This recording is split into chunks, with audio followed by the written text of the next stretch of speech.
Hey folks, Steve here with another Korean War video. We will be looking at turn 8 in this one, and I may keep it short if I can, and then we can get into turn 9, or maybe this will just be a shorter turn 8 video. We'll see. We're in the last 5 turns, and I've already gone ahead and done a lot of the preamble stuff just to help expedite play.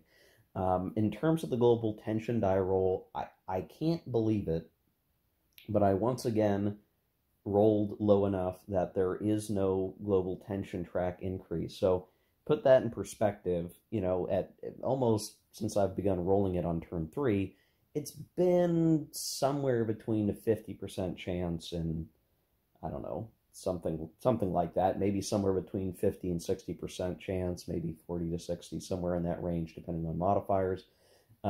Chance of global tension going up. And every single time I've rolled the die for that die roll, it has been low, or reasonably low, and then, I don't know. There were times that the turn 3 and 4 modifier did make a difference, so there was a possibility that we might have had tension, if not for the fact that those bonuses help us. And now there is a modifier against us as the UN that could raise tension, which we do not want.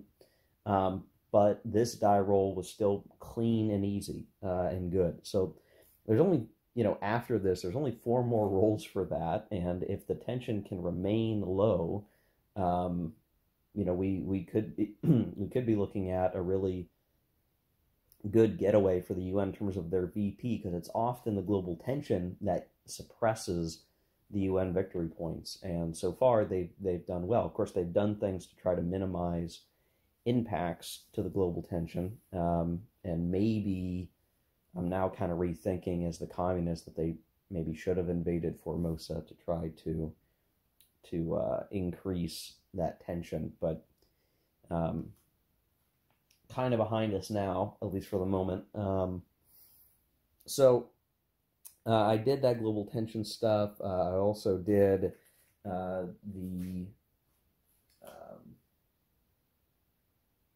air mission stuff, which nothing's really changed there at this point. It will change when winter's over and we can try to, or when the Chinese initiative stage is done and we can start hurting the communist supply situation. And then for reinforcements, the North Koreans didn't get anything, so they now have a -4 for it being turns 8 and later, and the UN player controls Seoul, so there's a -6 to the die roll, which is going to make it really hard to actually get anything. We have to roll an 8 or a 9 for the North Koreans to get any reinforcements. The South Koreans did get a reinforcement, so they've now consistently been getting them, which is very much appreciated because we really need them to fill the line that there are gaps in. That is great for the Chinese, so that's important. And then the next batch of Chinese reinforcements, or the first batch, I should say, the main, now that we're down to just reinforcements after the big waves have come in, there will be 3 more divisions that will come onto the map, just like the limited intervention. And I'd have to look, the way the rule book is written, or the playbook with this part of the rules in it, it seems like they'll get the 16 movement points on a strategic movement. Based on how they worded it, I'm thinking they probably shouldn't get 16, they should get 12, but the rules appear to make it read like they should get 16, because it says that they come in like the forces did for limited intervention, not full intervention. So, I don't know. I'll have to look at that, but that seems a little odd to me. Seems a little odd. So, the supply situation lucked out for the UN again. They got accelerated commitment on their depot, so everywhere that they're operating, if they can attack, it will be 1.5. That will be important, I think, to keeping the Chinese at bay. And I think that's all the initial stuff that I need to throw out there at this point. I can't think if there's anything else. that matters here. This will be the last turn where the communists don't need to worry about supply depot stuff, that they're using their printed values. They no longer get the 1.5 bonus, and the special attack bonuses are also gone. So what's on the map, the communists are just going to use. They're going to use their printed values, except for if they're isolated and like surrounded, not just isolated, but completely surrounded. Then they'll have half strengths. I'm not sure how often that will come up. They may be too busy surrounding other people. um, but that's one good thing, I guess, for the UN, that some of this bonus momentum is cooking off, and by the end of this turn, it will have mostly cooked off entirely, and the communists will be operating purely on the number of divisions that they have and the supply. And you can imagine that the UN air power is going to go back to being very effective. The one benefit, I guess, will be that the communists will be operating in their own territory for right now, which will give them a little bit of a relief for the supply, but we'll also maybe have moved some of our bombers to a ×5 multiplier. So it's going to be really interesting to see how this all plays out. But we're all kind of set up for the operations phase. It is the communist initiative still. And so they'll get to go first. I think the really significant thing that's going to happen here is if they go first, and they go first with a lot of units, you could see 4, 8, 10, 11, 12, 1, 2, 3, 4, 5, 6, 7. We could have the situation where we're about to cut all these guys out of supply. And that would be a problem. They'd have a chance to try to get out of there, but that would be a problem for them. So if they only activate 1 or 2, well, 2 might be enough, but I don't know. It's going to be interesting, guys. So I'm going to take care of the first action phase. I'll show the aftermath. We'll set up for the second action phase, and we'll see where we're at that point. Okay, here we are after the first action phase is completed. I've already done the refresh and everything else. I have to say, the Chinese did not get what they wanted to have happen.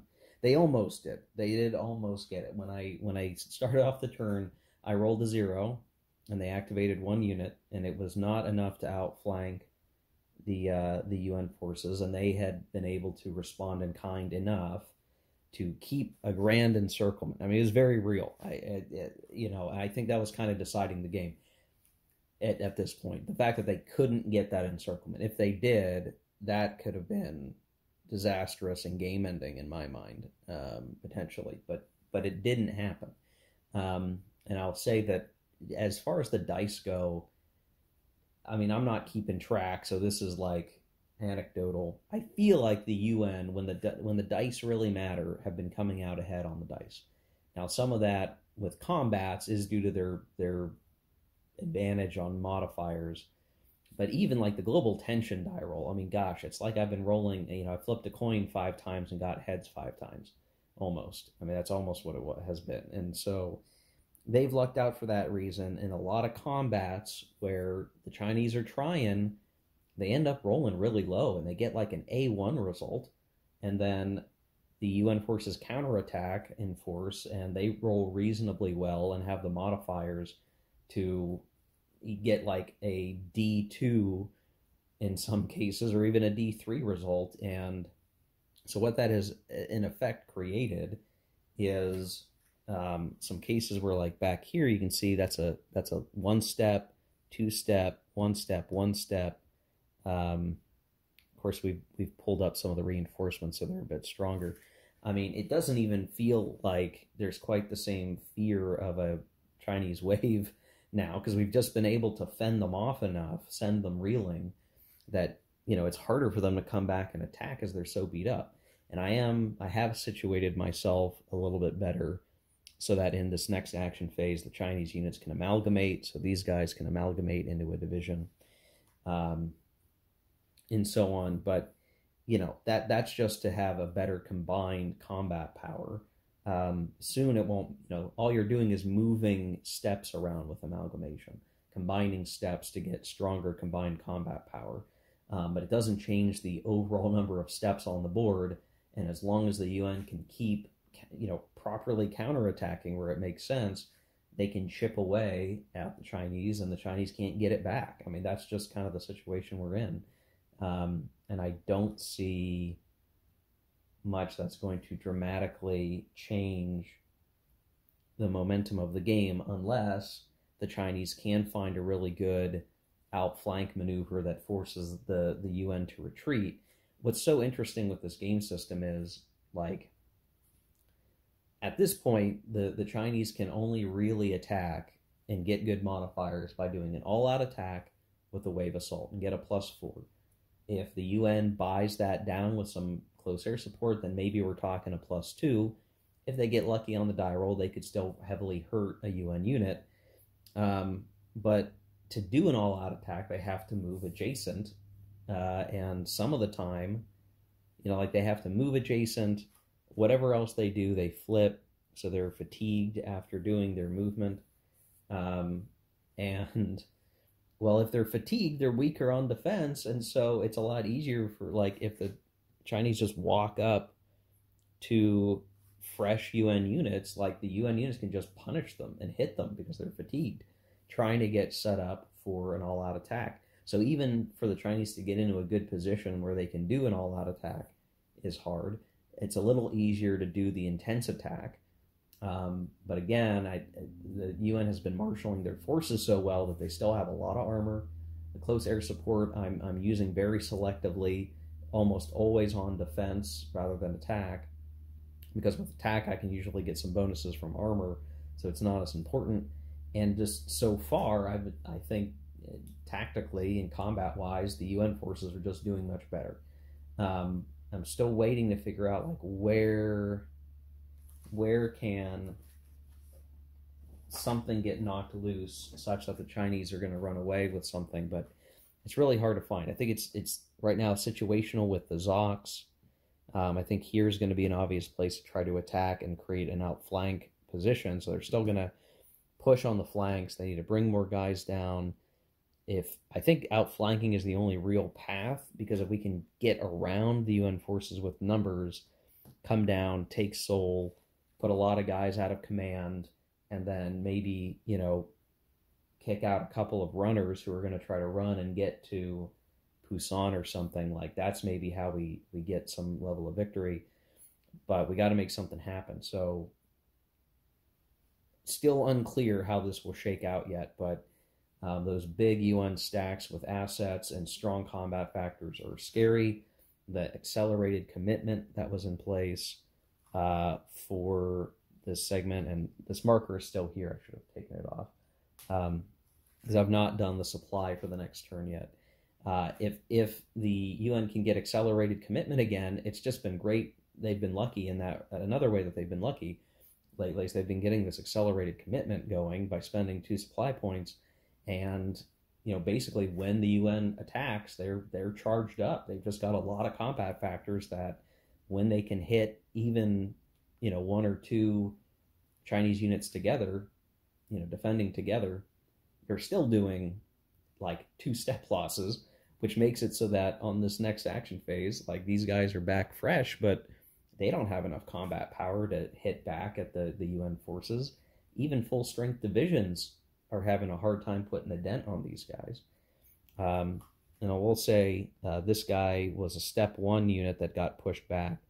He has been replenished up to a step 2. I managed to keep him safe and out of fighting so that he didn't get eliminated. If we can keep him safe through the next action phase, he'll come back up to full strength 2. So there's no destroyed units off the map that are UN, non-Korean UN forces, because they've all managed to not take step losses. They're fine. So it's kind of making it like, oh gosh, maybe the Chinese aren't going to make any headway, and the UN players just going to get pretty safely to their victory margin that they need in a few turns. But we'll see. So I'm going to do the supply stuff. It's really just rolling for the UN depot. and then possibly some reinforcements. Uh, there are still 3 more Chinese divisions that are going to enter this next action phase during the operation segment. And there will still be 4 more divisions in turn 9, and then that's all the Chinese are getting. So if the UN can keep the attrition on the Chinese up enough, and they've been relative, the UN has been stable. If they can keep bleeding off units, they'll eventually get to the point where the Chinese just don't have any gas. They're out of gas, and at best they can defend. And then the UN is probably sitting at enough victory point accrual that they don't need to push much further. They don't probably need to take Pyongyang. It might be nice to take just to take it, but they may not even need to do that. We didn't get into Wonsan, I will say. There were multiple attempts, but nothing. Now there's a Chinese unit in here defending. The UN forces have started to entrench along here just to try to hem the Chinese in. There's a little bit of a gap here that the Chinese are going to want to get through this mountain area and traverse. But I think by the time they're trying to do that, we will have been able to bring up this. I've got a South Korean reinforcement off camera angle just over here south of Seoul. That's going to probably move up into this space. And so there is a little bit of a line. If the UN can get lucky and get some more South Korean divisions reinforcing and replenishing, then that line starts to get tighter and tighter. And if there's a tight line, I just don't see how the Chinese can make much more headway. So let me take care of the second action phase, and we'll show the aftermath and start to wrap up the turn. Okay, here we are at the end of the turn, basically. I've already kind of cleaned everything up. You'll notice that there are many missing Chinese divisions because several of them did get whacked, and the attempt to smash through the South Korean division and begin sort of an outflank maneuver has failed, repeatedly failed. They just did not get what they needed. Some localized counterattacks did remove a division, and others are kind of coming up. You see some more of the reinforcements are working their way up. But there is an issue where, like, the Allies, if they wanted to, could do their own shifting if they wanted and could clean these guys up. Through here, you can see in force, they're kind of moving forward, the Chinese are, and are hoping to be able to outflank some guys, but so we could, if we get some lucky die rolls, we could see something happen here. But so far, I've not seen anything for that. So, I think the Chinese are starting to run out of gas, is basically what I'm saying. There's some more here that are trying to push through. We've continually swapped units in to protect Wonsan from being taken. The UN has made some repeated attempts, but just can't seem to take the city. The extra victory points from that city would be very valuable in terms of ensuring that the Allies can meet their victory point requirement, which we'll talk about here in a second. So just, again, another action phase where while the momentum of the Chinese is starting to fall off, they're just not getting where they need to go. They're just not making as much progress. And we even had that one injured division now get reconstituted to full strength. We've not seen any major losses across the UN units. The digging in along here has kind of slowed things down, though I think that the communists may try to make an attempt on this poor little parachute regiment that's trying to hold this rough terrain by himself. He's going to get some help from these units here. So there, for what line there is, for how many combat factors the Chinese can concentrate, they're just not making any headway. Again,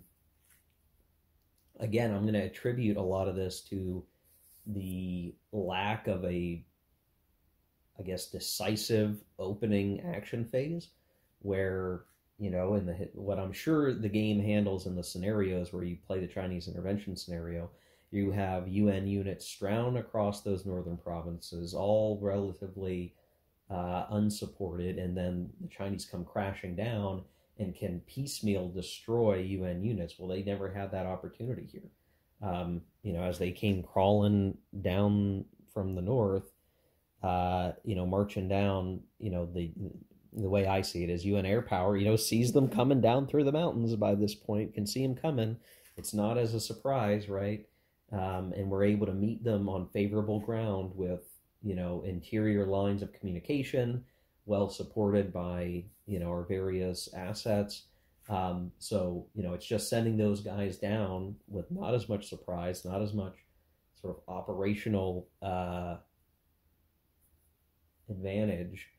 And we see that the Chinese divisions are kind of melting, or maybe it's just splattering against the wall of the UN defenses here. I mean, it comes down to very consistently, I took the marker off, but the Allies had accelerated commitment again, which meant that as long as they could reasonably survive an attack, they could very much punch back, and punch back better than the Chinese could punch. And as the forces of the Chinese start to trickle down, the UN's just in a good position. Now, with all that said, I did do the victory points. So again, it's another 23 victory points to the Allies, which means they now sit at 112 victory points, which means with the 4 turns left, if nothing changes strategically, the UN is definitely going to win. Absolutely going to win. Now, if the tension goes up, and let's just say it goes up quite a bit, I think it is still likely that the UN will win. What will help is if they can get into Wonsan, if they can, reduce the Chinese enough that they can push forward again. They could even get Pyongyang and get some more points, because they really only need, we need to get what, 159. We need to get 47 more victory points. If nothing changes, we're at least going to get, we're going to get probably more than that. And even if we got some tension levels, we should be able to get it. So at this point, I would be looking at this game as kind of a UN victory already, but something could change. Something might spell differently, but I just feel like before long, we can hold out, do some more targeted attacks on the Chinese. We're just going to break through. This will be very important because in the next turn, in turn 9, the North Korean depot will be back, and we'll be putting the communist depots on the map. The interdiction will apply. We could see that these Chinese units all of a sudden can't even operate well with their supply expenditure, and then maybe the UN just smashes through the Chinese forces, and they're able to seize a lot of territory, maybe even go for a military victory. I just don't know, but I can tell you my general feeling is at this point that the communists will not win this game. So that's it for turn 8. Okay, we'll keep going in this video. We can cover more turns, I think. If we keep it short, I think it'll be pretty straightforward from here. So beginning of turn 9, February 1951, we're still in a winter turn.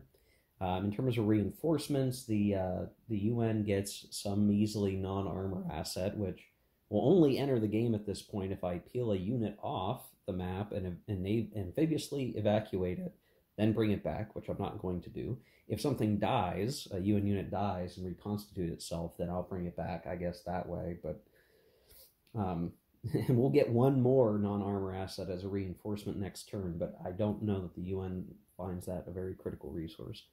The communists have 2 Chinese divisions that will come in during the operations phase, but then as it stands, when I did the air mission, I had moved a lot of the bombers to one of the northernmost provinces, which, due to the rules of engagement, we could interdict. And altogether, it ended up being like 110 interdiction for the row or the column on the interdiction die rolled, since we are using depots again in this scenario, or in this turn, because the initiative is gone. And sure enough, I rolled decently well, so the interdiction level is 6, which is almost as high as it can go. that resulting die rolls for the depots, I had to split the depots. I did a 2-level here, a 1-level here, figuring I just need to kind of hold this and keep them from getting Wansand if I can't make offensive progress. And here is kind of the bulk of where we're going to be pushing to try to make progress. But unfortunately, I rolled 0 supply for the eastern supply depot with 1, which I guess I'm not that surprised by that. And I needed to put it this far down into this province to try to get supply to these guys through this mountainous terrain, because it's very tough to get supply over there. But you know, it's kind of a tough gig. Over here, we managed to get 1 supply point, so they're on a limited commitment. The UN, I did move the depot up a little bit just so it can more easily provide primary supply further up, because I expect that the UN may be able to push the Chinese back from where they're at, especially given that, well, I didn't know this before I rolled it, but it was a good idea that I did that, because they did get 2 supply points again, giving them an accelerated commitment, and they will have the initiative. So the UN once again has the initiative, which means at this point in the game, I almost assuredly the UN will win. I cannot see a path to victory for the communists, but I'm going to keep playing it through just because I think it's interesting to see how far we get. What kind of victory will we get? If the UN can push the communists back, they might get more than just a marginal victory. They may get a very significant victory, and what that may mean for history, who knows?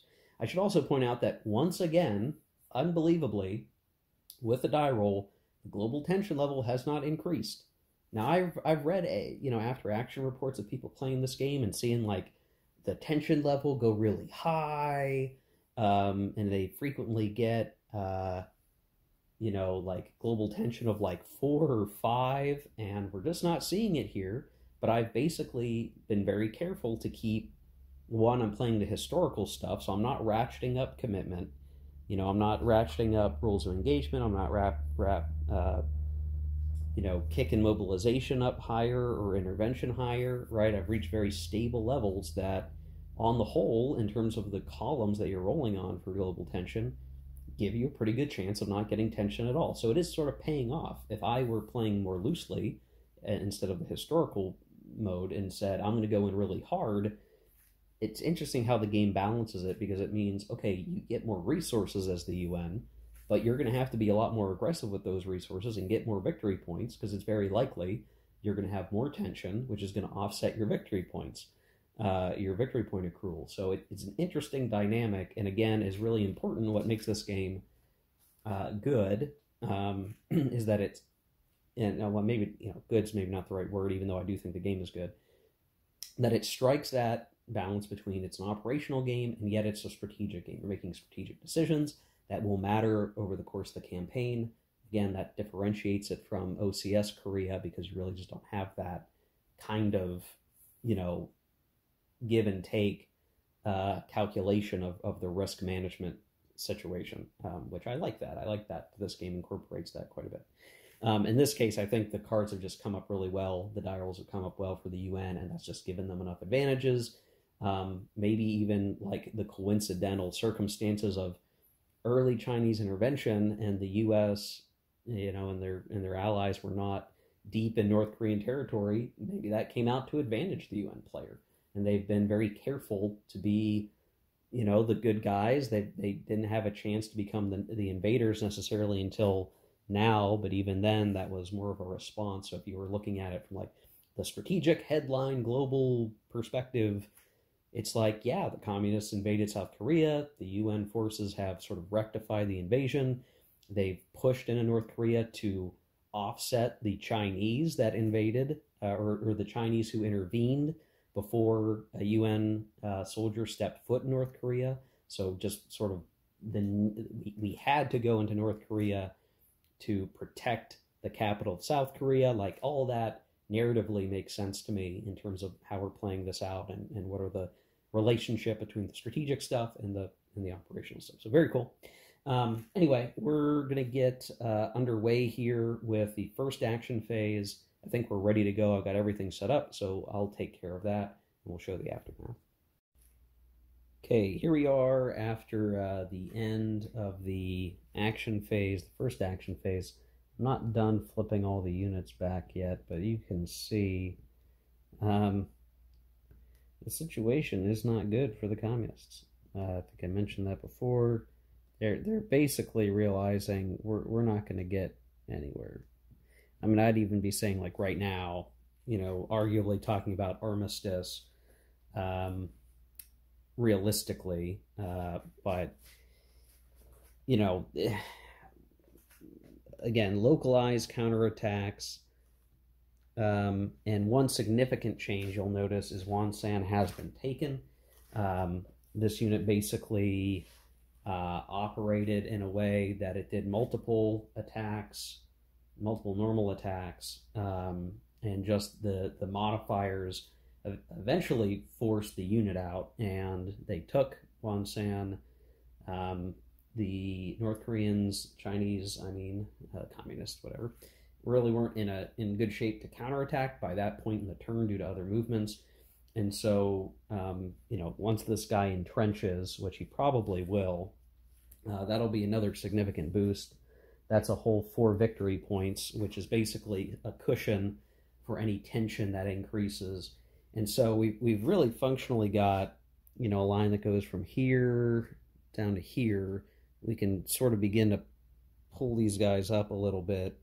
I could always come down. There's like one garrison over here I could try to go take.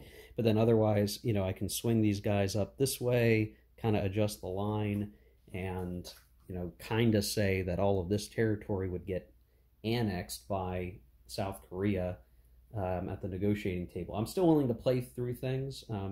You can see, there's just not much to work with anymore. We've still got a number of divisions out there, but they just can't compete with the air power of the UN forces, the entrenchments that they had plopped down to kind of create a good fortified line. And you can even see in one spot the communists are digging in just because they couldn't do much else. And so I really don't see the game changing very much from here. I'm going to go ahead and just roll through the second action phase. I'll roll for reinforcements, supply, and all of that. And I'll show the aftermath of the second action phase. I can't imagine much will have changed, other than probably, again, an adjustment here to swing up around, maybe send a division or two over here to attack this garrison. One South Korean division may be all that's needed. And we'll kind of see where we're at. Yeah. Okay, here we are at the end of turn 9. Pretty much a general advance on the part of the UN. They are pushing beyond Wonsan along the coast there. They're little bits at a time as the Chinese try to figure out, can they hold the line? They still have some full-strength divisions there. They can set up something. In this sort of middle, rougher terrain area, there's a little bit of a pocket battle going on here, and we could very well see some Chinese units encircled unless they escape somehow.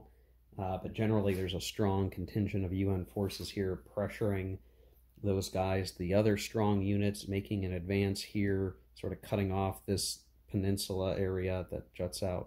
I'll adjust the camera so you guys can see better. This sort of cusp here is basically under UN control. I got rid of that one garrison just because I could. I basically had free reign to do what I want. So the game, functionally the game is over, guys. But we'll keep playing it through. And what I may do is just kind of run through the whole turns very quickly, and maybe maybe I can wrap up the video here in a couple of cuts. You can see the line that's in front of Pyongyang has a bunch of reduced units. We're racing up some of the reinforcement divisions, but those are it. Like, these are the last reinforcements the communists get. So from here on out, well, and I guess there's one guy over here coming down through the mountains. This is it. The forces of the communists are basically falling apart. Pyongyang is basically the goal. I think the UN forces are going to want to try to take Pyongyang by the end of the game, so that at the negotiating table, the communists are in deep trouble. Interestingly, there's no case for Soviet intervention that can be activated. Like the only way they can come in is if we jumped up to the one northeastern province. So as bad as the Chinese are getting their butts kicked right now, the Soviets will not intervene. So really, it's sort of all. The question is not will the UN win; it will be by how much and how far the UN can go. It'd be sure dang nice to be able to be like here at game end and have North Korea basically isolated to the mountains, and kind of talk about what the end of the game would look like, or politically what that would mean at that point. But basically, we're closing in.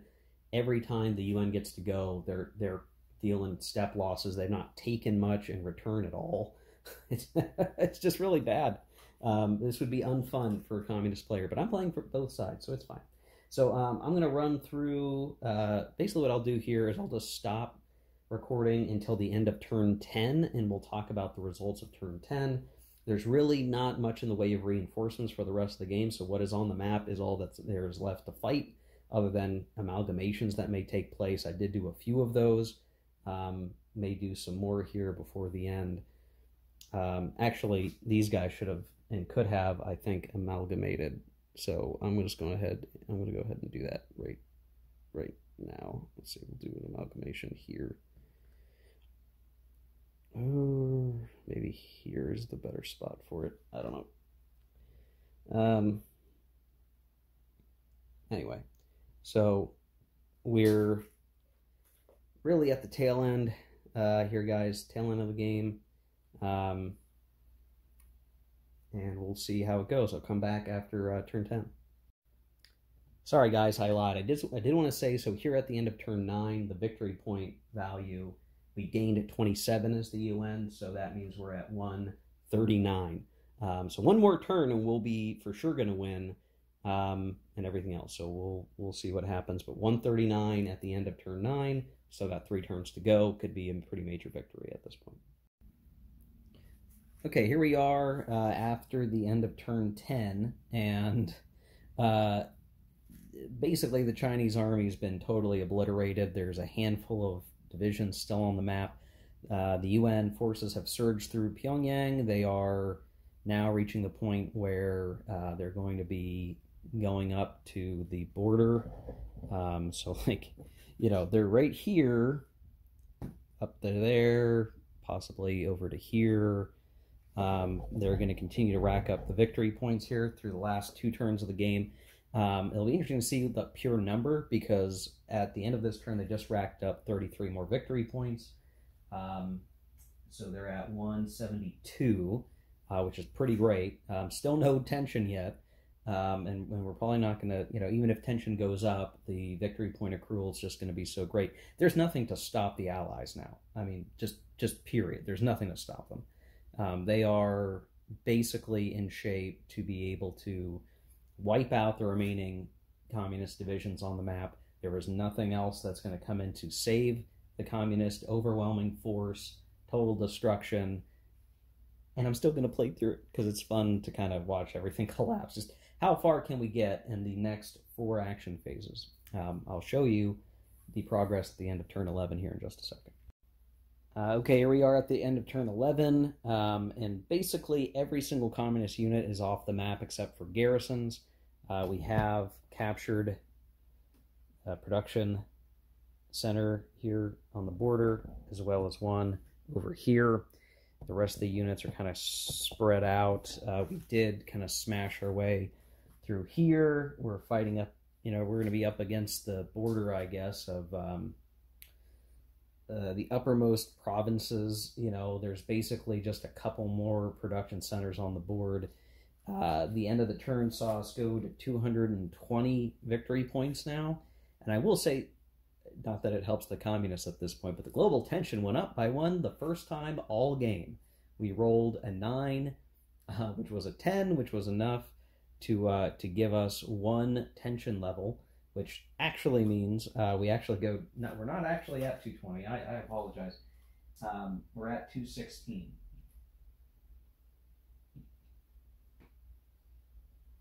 My bad. We got to take 4 points off because it's 4 basically 4 times the tension level comes off your victory points every time. Now at this point, that's not doesn't even matter. In fact, we're probably pretty close to winning a military victory.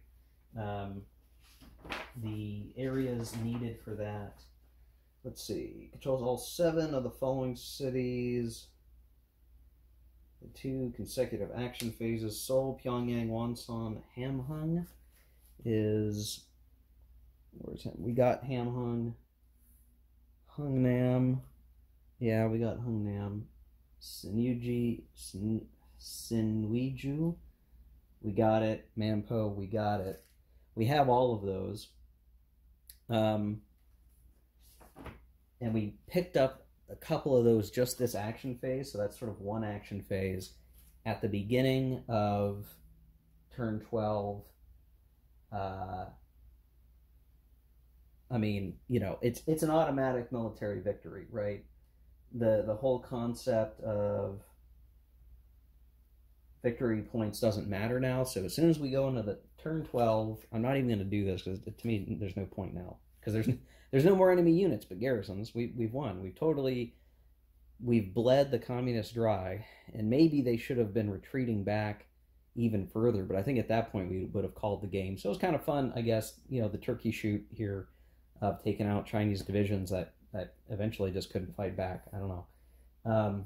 So at the end of the first action phase of turn 12, regardless of whatever else happens, tension doesn't matter, victory points don't really matter.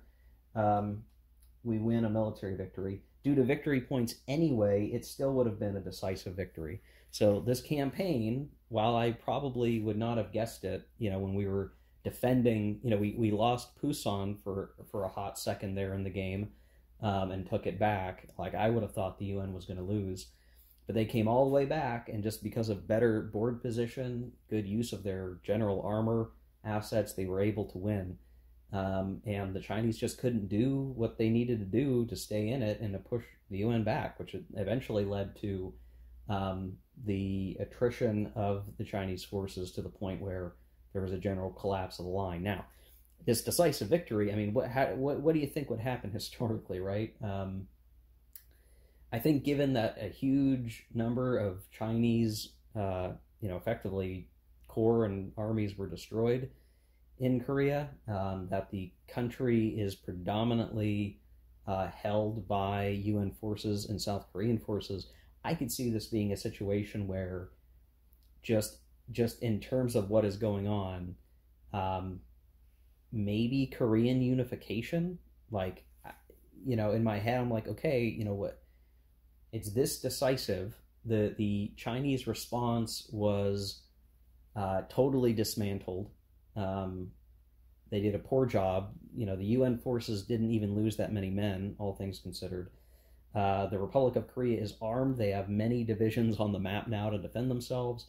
The Soviets are not intervening because the global tension is pretty low. It's like, I guess the perception would be the communists overplayed their hand and got heavily punished, maybe gross humiliation on the global stage for communist powers in the Cold War, a coup victory, maybe not a coup victory, that's not the right word, I don't know, a triumph for the UN forces, potentially, certainly.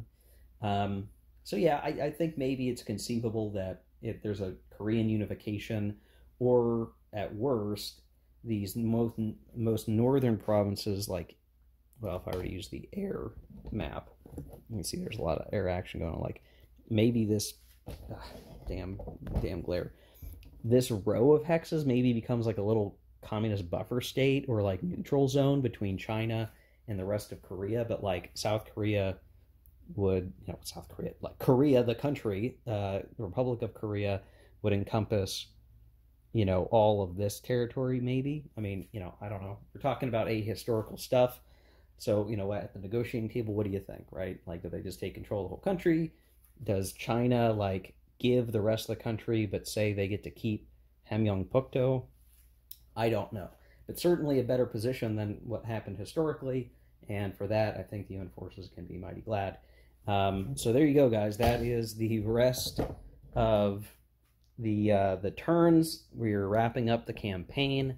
I do have a mind to maybe try to set up and play the Chinese intervention scenario just to see how bad the UN forces, really would have had it if I was all the way up in the mountains like historical. I think it's a worthwhile exercise to try that. So I might do that, but I won't do it right away. We'll get this video up, and then I'll provide some post-mortem commentary on everything. So in that case, I'll smash this video together for you guys. Thanks for watching. See you in the post-mortem video, which will be a separate video. Take care. Keep gaming.